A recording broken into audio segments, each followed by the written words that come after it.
Bom, pessoal, Senhor Jesus abençoa você que está vendo esse vídeo aqui, sua família, as pessoas que gostam de você, as pessoas que rodeiam, abençoa aqueles que precisam mais que nós, mas abençoa a gente um pouquinho também, não é verdade? Turma, vamos lá. Os olhos jamais viram, os ouvidos jamais ouviram, os corações jamais sentiram o que eu preparei para você, nosso grande mestre, né? Turma, aqui está o link do canal Professor Miguel Química. Por favor, escreva aí, peça para todo mundo escrever, tá certo? Não vou clicar aqui, senão vai atrasar muita aula nossa aqui, beleza? Tá, dá uma força aí. Então, o que são combustíveis fósseis, né? O que é combustível fóssil, né, pessoal? Então, interrogação aí, mas vamos lá, né? Bom, para a gente falar de combustível fóssil, vamos já ter que falar um pouco de combustível renovável, de fonte renovável, né, pessoal? Qual que é a grande diferença de combustível fóssil e renovável? Então, aqui já está a grande diferença. Você percebe que um combustível renovável, para você ver, ó, ele tem um ciclo fechado, né? Você vê que, por exemplo, biomassa, madeira, queima, bagaço de cana, tudo, queima tudo, ó, queima, libera CO2, né? CO2 também é absorvido pela fotossíntese, né? Ó, pra você ver que interessante. Já você não vai plantar um pé de petróleo, né? O petróleo queimou, o CO2 vai para a atmosfera e fica provocando efeito estufa aí, né, pessoal? Então, essa é a grande diferença, né? Tá certo? Então, tá aí, né? Então, né, os combustíveis, né, biocombustíveis, né, combustíveis, né, derivados aí da biomassa, né, pessoal? Na redução do aquecimento global. Deixa eu ver se eu tiro, eu tô com a telinha aqui que tá me atrapalhando um pouquinho. Deixa eu ver se eu consigo tirar ela aqui, peraí. Tá na frente aqui. Tá ótimo, né? Acho que vai dar, né? Tá bom, vamos lá. Então tá aí, né? Então, combustíveis, biocombustíveis, né, pessoal? São renováveis, têm ciclo fechado, né? Acabamos de falar aqui, o CO2 é absorvido pela fotossíntese. Aí, turma, faz um pausa o vídeo e resolva aí, ó, pra você ver, ó. Vamos lá? Então, com relação aí, né? Os fatores principal responsável por esse aumento aí, né? Da concentração de gás na atmosfera, né, gente? Então, combustíveis fósseis. Bora? Petróleo, né, pessoal? Então, o petróleo, né? Petróleo do pré-sal está a 7.000 metros aí, né? Então, mais uma vez aqui, as fontes, né, não renováveis de energia, né? Carvão, o xisto betuminoso, o petróleo, né, pessoal? Tá certo? O carvão da hulha, né? A hulha com carvão mineral, né? Aqui já as fontes renováveis, né, pessoal? Energia, né, eólica, né, solar, né, e assim por diante. A biomassa, né? Beleza? Então, tá aqui uma figura aí do pré-sal, né, meninos? Olha o pré-sal aqui, ó. Né? Então tá aí, né? O petróleo aí, ele tá 800 a 5.000 metros aí, né? Até mais, né? O pré-sal tá 7.000 metros, né? O que que é prospecção do petróleo, né, pessoal? É uma análise geológica aí que eles fazem, né? Do solo e subsolo aí por meio de técnicas, né? Que indicam aí onde há fluxo de petróleo, né, pessoal? Então essas técnicas aí envolvem fotografias aéreas de satélites, né? Tá certo? Condições eletromagnéticas, né? Gravimétricas, tá? Que vai indicar fluxo de petróleo. Você não vai cavar em qualquer lugar, né? Porque fica caro isso, né? Tá certo? E essa perfuração é com brocas de diamante ou tungstênio, né? Que são fortes. Então tá aí mais um exercício para a gente fazer do Enem. Pausa para poder resolver. Vamos lá. Então, o petróleo é um recurso não renovável, né? De curto prazo, explorado em áreas continentais, de origem marinha ou em áreas submarinas, né, pessoal? Né?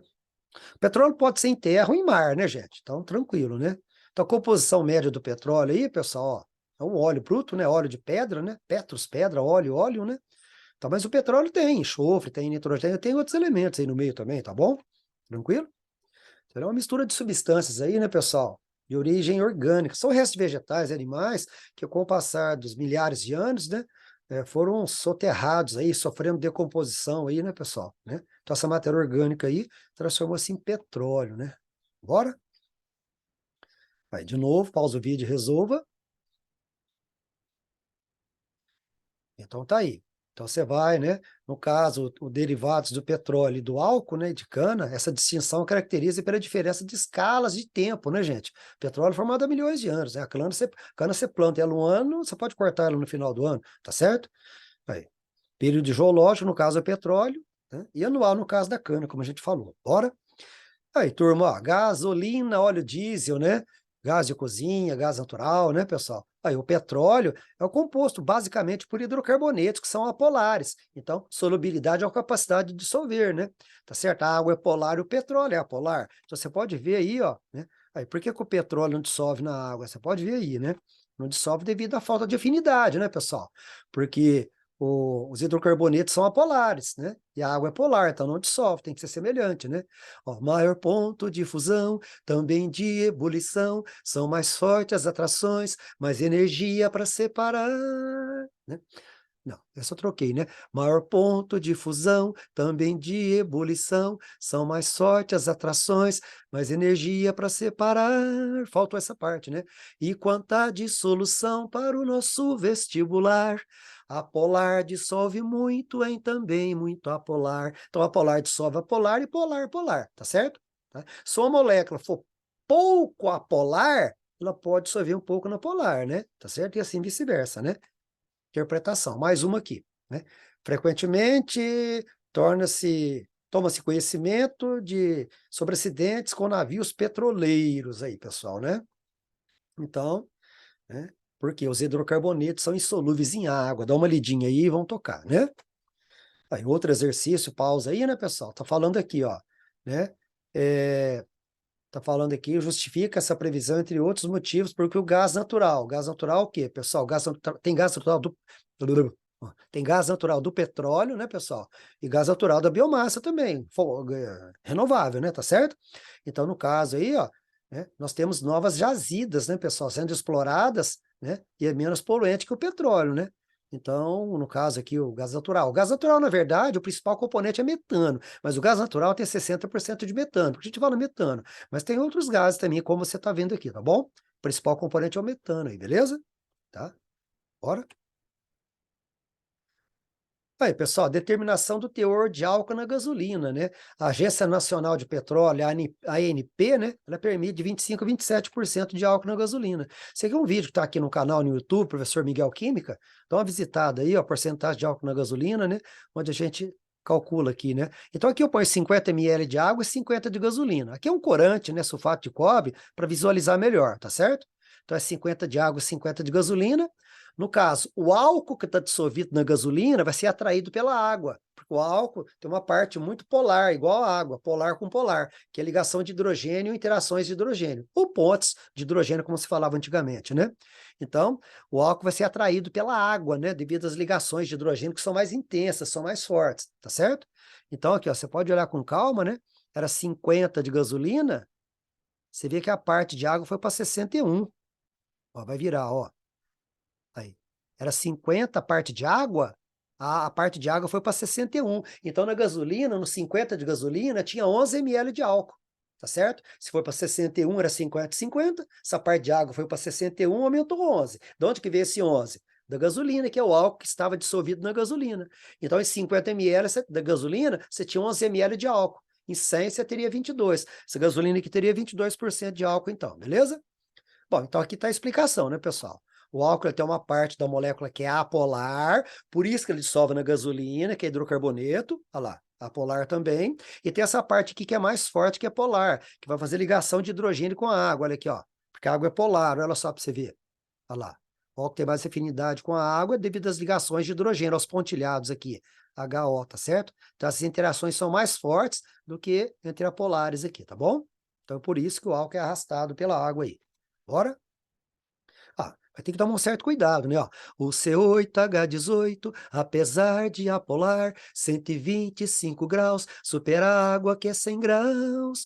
Um dos hidrocarbonetos, componente da gasolina. A questão vai me informar, eu só tenho que explicar. Ah, mas como, professor? Né? Você acabou de falar que hidrocarboneto é apolar, como é que ele vai ter ponto de ebulição maior que a água, que é polar? É, pessoal, pode acontecer, né? No caso, C8H18 é uma molécula muito grande, né? Tá? Então, se você pegar duas moléculas, C8H18, elas estão interligadas por uma área de contato muito grande. Então, se separar essas moléculas, precisa mais energia. São moléculas grandes aqui, ó, tá vendo? A água, apesar de ter ponto de hidrogênio, é uma molécula menor. Mas fica tranquilo que o texto vai te informar, você só explica, tá bom? Porque a interação entre as moléculas é muito maior. Apesar de ser apolar, são interligadas por uma superfície, né? Por uma área muito maior, tá bom? Então, para separar, precisa mais energia. É como se segurar na mão de alguém fracamente, alguém te separar, né? Agora, se segurar na mão de alguém fortemente, para alguém te separar, precisa mais energia, beleza? Bora? Ah, e mais um do Enem aqui, você dá uma pausa, resolva, né? Dá uma pausa nele. Quer voltar? Bom, gente, aí no caso do petróleo aí, né, ele contém benzeno, que é um hidrocarboneto que é tóxico, altamente irritante, né? E que possui cheiro característico. Se você desse uma lida aqui, por exclusão você chegava na A, tá bom? Material pouco viscoso? Não, petróleo é muito viscoso. Petróleo é miscível na água? Não, é immiscível, petróleo não mistura com água. D, é um combustível renovável? Imagina, né? Tá certo? Contém o etanol, não contém o etanol, né? O etanol da biomassa, né, pessoal? É renovável, né? Então você chegaria por exclusão na letra A. Bora? E são as três representações do benzeno aqui, né, gente? Volta aqui, ó. Então, isto e isso é aceito para o benzeno. Claro que a mais atual representação que é mais aproxima do benzeno é essa forma de ressonância aqui, né, devido à alternância de elétrons pi das ligações duplas aqui, beleza? Ótimo. E aí, pessoal, o petróleo, então, ele é obtido aí, os componentes do petróleo, né, pessoal, por destilação fracionada, né, as frações. É lógico, as frações mais leves vão saindo mais em cima, né, onde a temperatura de ebulição é menor. Então, embaixo a temperatura é muito quente, o petróleo é aquecido aqui, e a temperatura vai diminuindo de baixo para cima. Então, gás natural, né, gás de cozinha, butano aqui do propano, né, tá certo? Butano e propano, né, vai ser metano, só vai saindo mais em cima aqui, que são moléculas mais leves, né, mais voláteis, sai mais em cima. Quem que destila primeiro? Destila primeiro sempre que tem menor temperatura de ebulição, né? São moléculas mais leves que volatilizam primeiro, evaporam primeiro. Bora? Aí a parafina. Parafina, apesar de...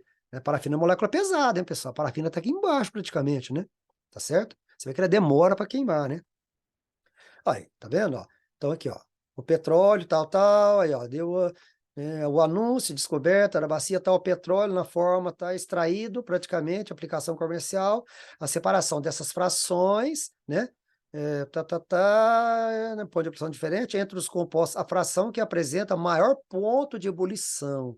Então, dá uma voltada ali, pessoal, você vai ver que a parafina sai bem mais embaixo, né, da torre, tá bom? Então, muita atenção aí. Bora? Aí, outro exercício, você não precisa nem olhar nessa tabela para resolver, porque fala lá, o quadro apresenta, né, a composição, a separação dos constituintes para produzir gasolina, tal método utilizado, claro, não precisa nem olhar na tabela, é destilação, não tem outro aqui, beleza? Bora? Aí, pessoal, queria que vocês dessem uma olhada agora naquilo que eu falei um pouquinho atrás aqui no vídeo, né? Ó, moléculas menores, ó, elas vão aumentando, então a área dela vai aumentando, ó, a área de contato dela com outra molécula, tá vendo, ó? Então, assim, ó, é uma molécula mais pesada, de maior massa molecular, né? É, uma molécula de maior massa molecular, uma molécula maior, então tem uma área de interação muito grande. Então, por isso que a temperatura de ebulição delas aumentam, né? Moléculas maiores, né? Para você erguer uma molécula maior, você gasta mais energia, tá certo? Para separar, mesma coisa, né? Beleza?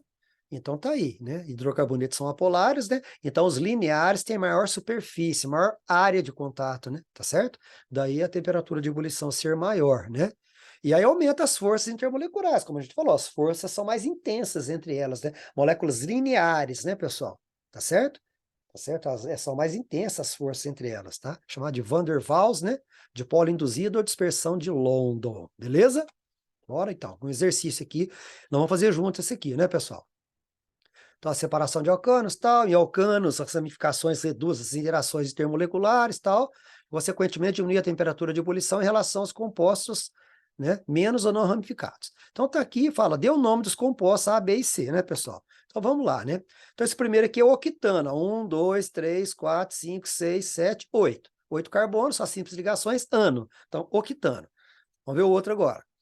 Esse aqui é o 2,5 de metilhexano. Tem que pegar a cadeia maior. 1, 2, 3, 4, 5, 6. Ó. 1, 2, 3, 4, 5, 6. Tá? Então, 2, 3, 4, 5. Ó. Então, metil para cima, metil para baixo. Então, 2,5 de metil, hexano. Beleza? Aqui é a mesma coisa. Né? Olha lá, 2, 2, 4, trimetilpentano. Ó. 1, 2, 3, 4, 5. 1, 2, 3, 4, 5. Vamos começar de cá, porque você tem mais grupos orgânicos de cá, ó. Então fica 1, 2. Então no 2 você tem um metil no 2 ainda. Então 2 metil no carbono 2. Vira aqui ou não?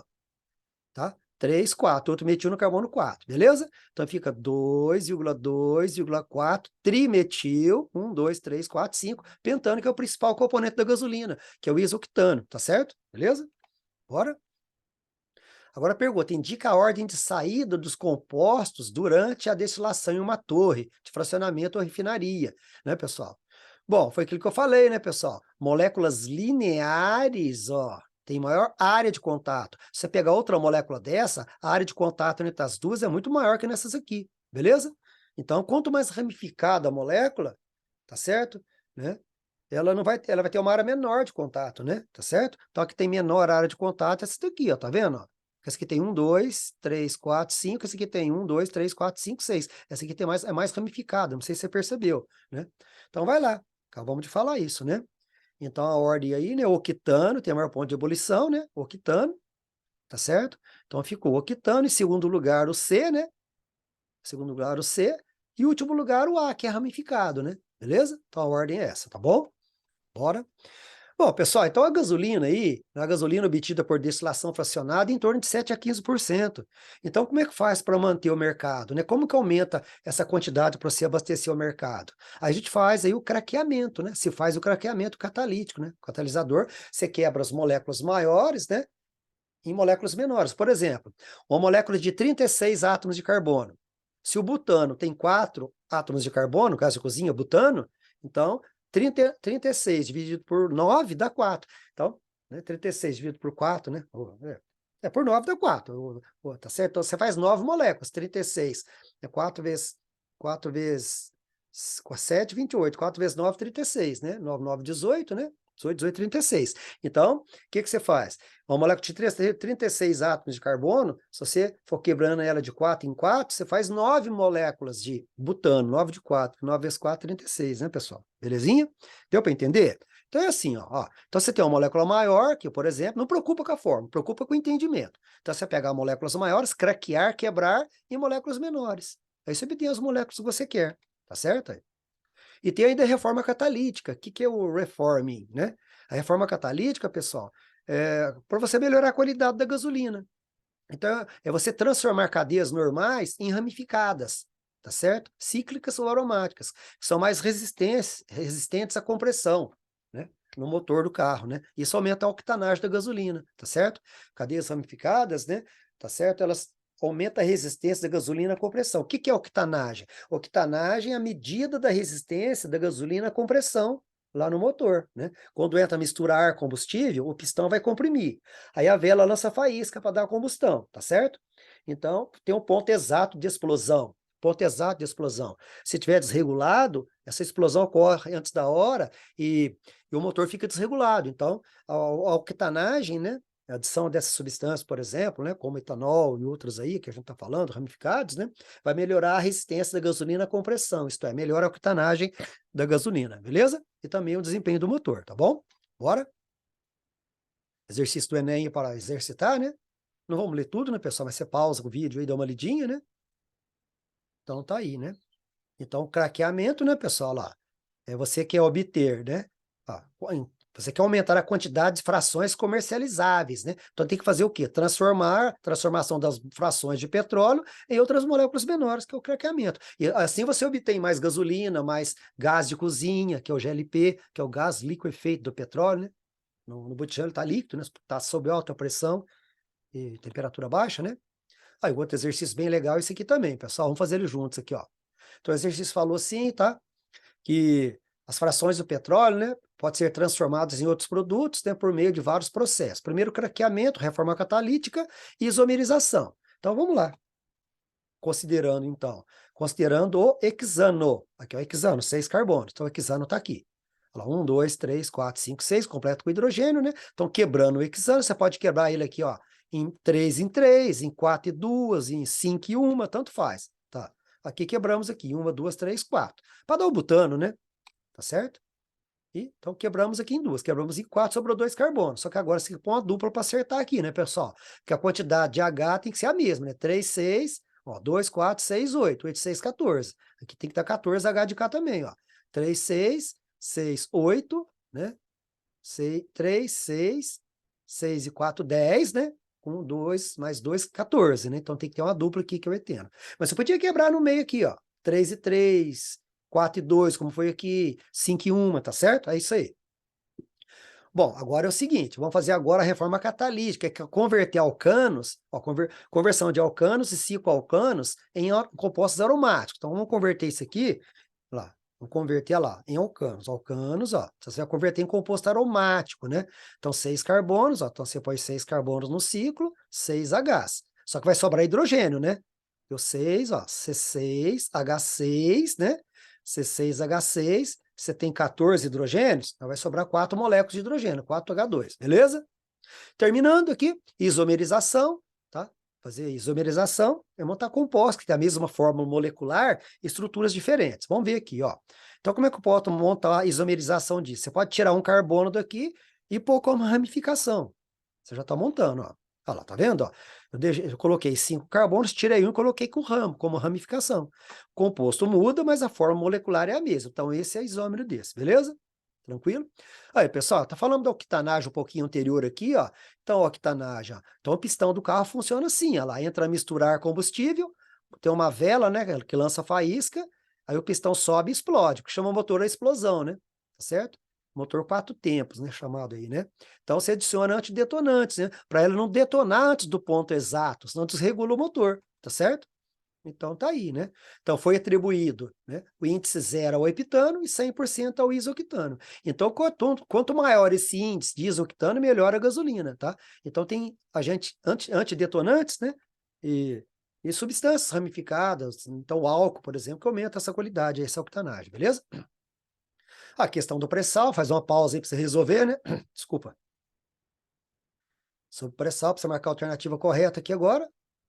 Então, lendo aqui, olha lá, os antidetonantes são substâncias químicas que, ao serem misturadas à gasolina, aumentam a sua resistência à compressão e, consequentemente, o índice de octanagem. Então, octanagem é isso, pessoal. Octanagem é a medida da gasolina resistência à compressão, tá certo? Isso é octanagem, tá joia? Então, os antidetonantes, né, vão aumentar essa resistência, isso aí vai impedir de haver essa explosão antes da hora e não desregula o motor, beleza? Bora? E aqui não estou falando da combustão completa, né, pessoal? Que cai bastante, mas bastante, né? A gasolina, C8H18 mais O2, depois nas três, dando CO2 e água. Combustão completa. Na incompleta, libera CO mais água, que é monóxido de carbono. E se for mais incompleta ainda, meninos, libera fuligem aqui, ó. Carbono mais água. Então, para você ver, essa cor preta que você está vendo aqui é bastante carvão, fuligem mesmo, partículas, né? Partículas pretas de carvão, que é carbono, beleza? Tranquilo? Balancear a equação é tranquilo. Você vai trabalhar com um mol, né? Um mol. Então, 1 vezes 8, 8. Ó, 8 carbonos, coloca 8 aqui na frente. Não pode pôr aqui, viu, gente? Senão fica C8, O2 não existe, tá bom? Então, tem que ser na frente, que é coeficiente estequiométrico, tá bom? Bom, 18 hidrogênios de cá. 9 aqui na frente da água, 9 vezes 2, 18. Agora você multiplica aqui, ó, 8 vezes 2, 16, oxigênios aqui, com mais 9 aqui da água, 9 vezes 1, 9, 8 com 9, 17, né? Puxa, conta ruim, gente. 25, né? 8. 8 vezes 2, 16, né? 8 vezes 2, 16, com mais 9 da água, 25. Você tem que ter 25 oxigênios de cá. Ou você põe 12,5 aqui na frente para dar 25, né? 12,5 vezes 2, 25. Ou você coloca 25 sobre 2, tá bom? Quem não entendeu, tem mais um aqui, ó. 8O aqui na fórmula, 8 vezes 1, 8 com mais 9. Agora sim, 8, 9, 17, né? Então você tem que ter 17O de cá. Você coloca 8,5 vezes 2 para dar 17, ou 17 sobre 2, tá bom? E aqui a mesma coisa, né? Você não tem O aqui, é só na água, né? 9 oxigênios. Aqui, 4,5 vezes 2 dá 9, ou 9 sobre 2, tá bom? Tranquilo? Ó, mais um exercício do Enem para você parar aí, ó. Aqui tá falando da combustão, né, pessoal? Ó, acabou de falar ó, o vídeo, o slide aqui, ó. Você acabou de ver aqui, ó. Ó, pra você ver, ó, nos GIF aqui, ó. Nos GIFs, ó. Tá vendo? A fuligem, a combustão bem completa, né, pessoal?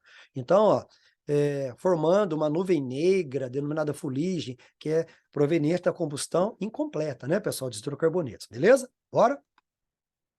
A hulha, pessoal, que é um carvão mineral, fóssil também, com alto teor de carbono, né? Aí, carvão mineral versus carvão vegetal, né? Então, o carvão vegetal, pessoal, o carvão vegetal é renovável, né? Tá certo? Agora, a hulha não, a hulha é formada há milhões de anos aí também, é o carvão mineral, né, pessoal? Então, vamos lá. Nós temos aí, né, as frações da hulha, né, pessoal? A destilação seca da hulha, né? Tá certo? Produz, ó, coque, que é um carvão que é usado na siderurgia para fazer o aço, coque siderúrgico, tá, pessoal? Então ele é obtido pela destilação seca da hulha, beleza? Tá bom? Você tem a fração gasosa ainda da hulha, né? Que tem metano, hidrogênio, monóxido de carbono. E tem a fração líquida, né, pessoal? Que são as águas amoniacais, tá bom? Compostos que tem nitrogênio para fabricar fertilizantes, né? Tá? E alcatrão, né? Alcatrão são compostos aromáticos aí para a indústria química aí também, tá bom? Aí, fertilizante aí que acabamos de falar, o NPK, né? Nitrogênio, fósforo e potássio, né, meninos? Bora? Aí, faz uma pausa aqui, o exercício está falando aqui. Vamos ver aqui, ó. Por meio do processo de destilação seca, o combustível 1 dá origem à matéria-prima, à produção do aço e alumínio. Bom, pessoal, só pode ser carvão mineral, né? Um desses dois aqui já tá fora, tá bom? Se você ler o terceiro, ó, o 3 é obtido por destilação fracionada. Fracionada. Pessoal, né?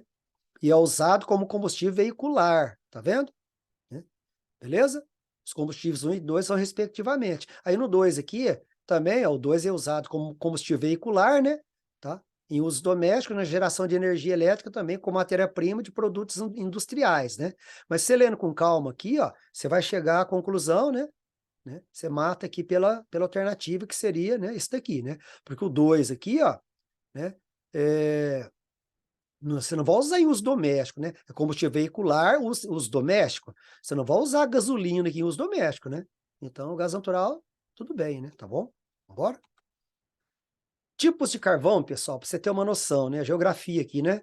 Formou pela decomposição de vegetais, né, soterrados há milhões de anos, período carbonífero, né, pessoal? Ó, para você ver que interessante, ó, né? O tempo, pressão, calor, né? Então, origina aí os carvões, né? A turfa, né? Tem essa porcentagem, o lignito, né?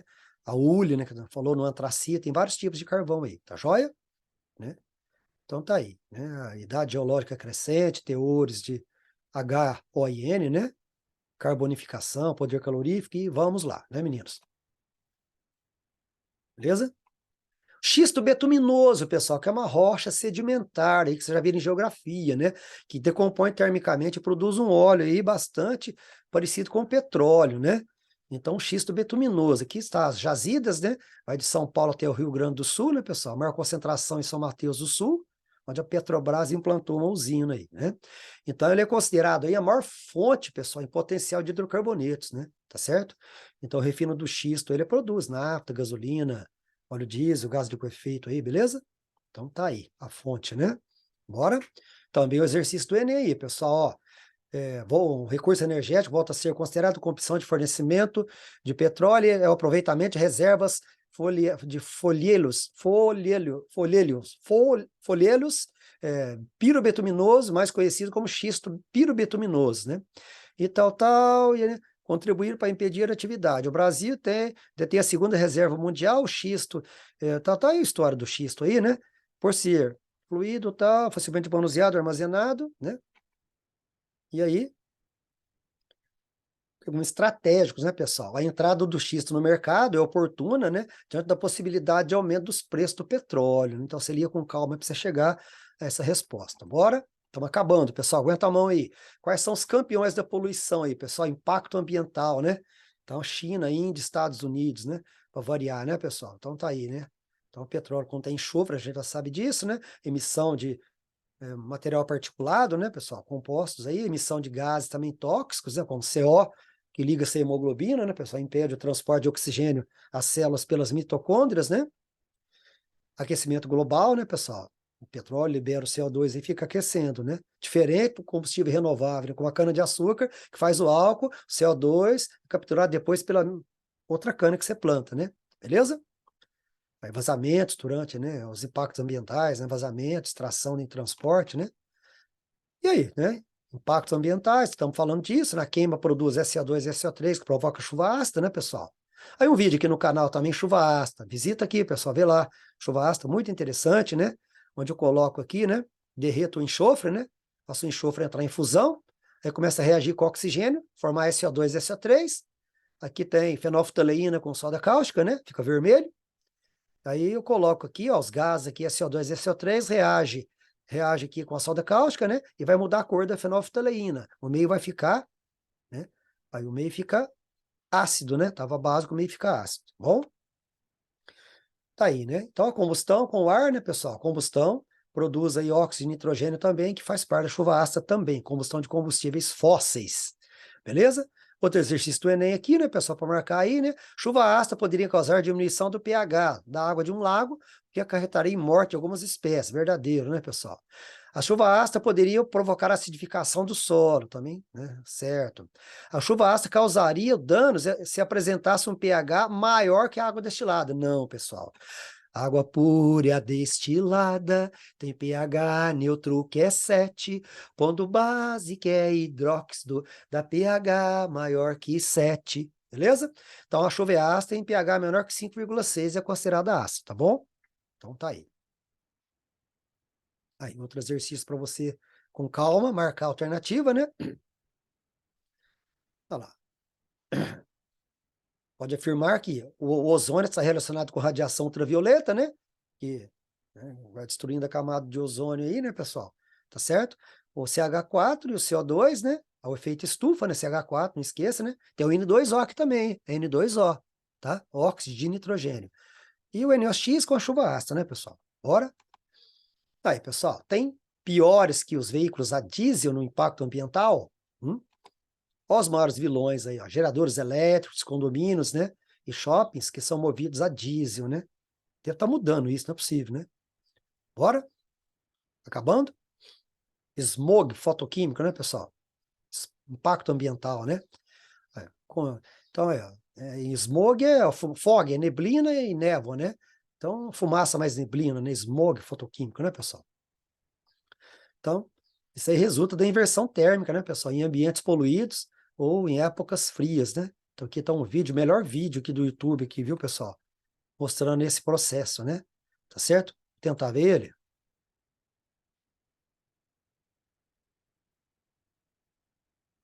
Não quer rodar, né? Não sei por quê. Deixa eu ver se eu...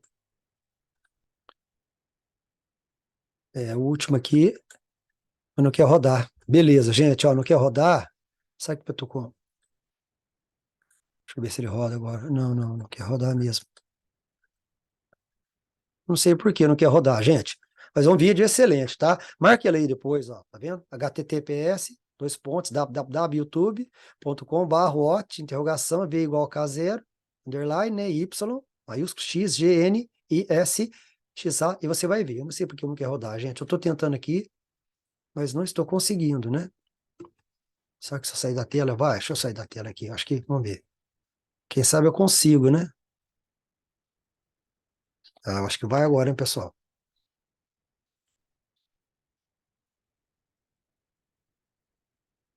Vamos lá?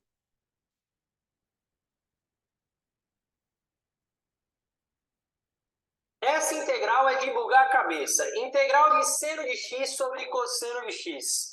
Essa integral não tem na nossa tabela. Sexta-feira, 5 de dezembro de 1952. Londres amanhece sob uma espessa nevoeiro amarelo. Esta grande poluição atmosférica continuou durante 5 dias, deixando a cidade inteira com falta de ar.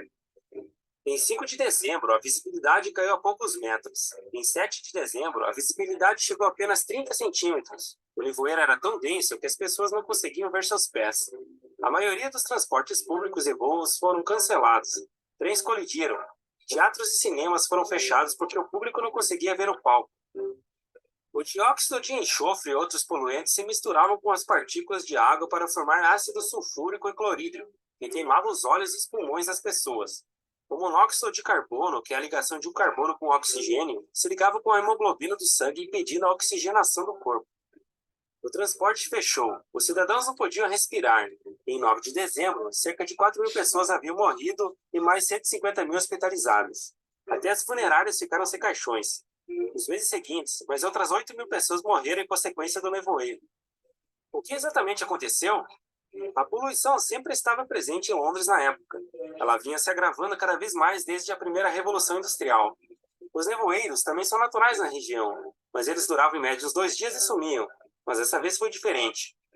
Em dezembro de 1952, uma frente fria chegou a Londres e fez com que as pessoas queimassem mais carvão que o normal. Londres era a maior cidade do mundo na época e utilizava carvão barato para tudo, desde gerar energia para alimentar as indústrias e casas, até aquecimento de casas de quase todos os seus 8 milhões de habitantes. O carvão de melhor qualidade era exportado devido a problemas econômicos pós-Segunda Guerra Mundial. Esse carvão barato era rico em enxofre, o que agravou muito o problema. O aumento da poluição do ar foi agravado por um anticiclone, causando uma inversão térmica e estagnando o ar frio sobre a cidade, prendendo a poluição próxima ao chão. Este evento levou o parlamento britânico a aprovar, 4 anos depois, a Lei do Ar Limpo de 1956, restringindo a queima de carvão em áreas urbanas e declarando uma série de zonas livres de fumo.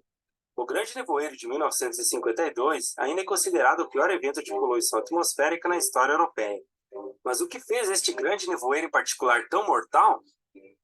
A causa exata deste nevoeiro assassino permaneceu em grande parte desconhecida até novembro de 2016. Foi então que pesquisadores da Universidade de Texas, estudando a poluição atmosférica similar na China, descobriram informações que poderiam ter resolvido o maior mistério do grande nevoeiro. Embora seja verdade que a fumaça de carvão em si é nociva, há um processo químico específico que tornou este nevoeiro tão tóxico. O dióxido de enxofre da fumaça de carvão se transformou em ácido sulfúrico. E como isso Verdade. aconteceu? Ácido Os fúrico. cientistas sabem há muito tempo que a queima de carvão cria dióxido de enxofre, o qual reage com a água formando ácido sulfúrico. Mas eles descobriram que o dióxido de nitrogênio... Na verdade é o SO3. SO3 mais água dá H2SO4. Esses dois elementos podem se combinar para criar sulfatos, mas esse processo forma partículas ácidas que geralmente impedem de levar muito longe. Isso não é verdade quando você adiciona nevoeiro. As grandes partículas de água no nevoeiro diluíram o ácido, dando os dois gases de libertação para criar sulfatos. Então, quando o nevoeiro evaporou, o ácido ainda estava lá. Foi assim que o ácido sulfúrico foi capaz de cobrir Londres durante 5 dias. De acordo com o pesquisador Randy Young, da Universidade de Texas, se os governos reduzissem as emissões de óxido de nitrogênio e amônia, eles poderiam evitar esse processo de formação de sulfato no futuro. Sua esperança é que essas descobertas ajudem a países como a China a formar ideias sobre como melhorar a qualidade do ar. Como diz o velho ditado, aqueles que não conhecem a história estão condenados a repeti-la. Gostou do vídeo e quer acompanhar mais sobre ciência? Curta e inscreva-se no canal, temos vídeos semanais. Clique também no sininho para receber as notificações dos novos vídeos. Não esqueça também de compartilhar com seus amigos. Nosso país precisa mais de ciência. Até a próxima. Ótimo, pessoal. Então, beleza. Muito obrigado por ter participado aí. Né? O ácido sulfúrico ele é formado porque o enxofre reage com o oxigênio e forma SO2. Esse SO2 vira SO3, que reage com água. SO3 mais H2O dá H2SO4. Valeu, gente. Muito obrigado. Fique com Deus. Fui. Beijo no coração de vocês aí. Valeu.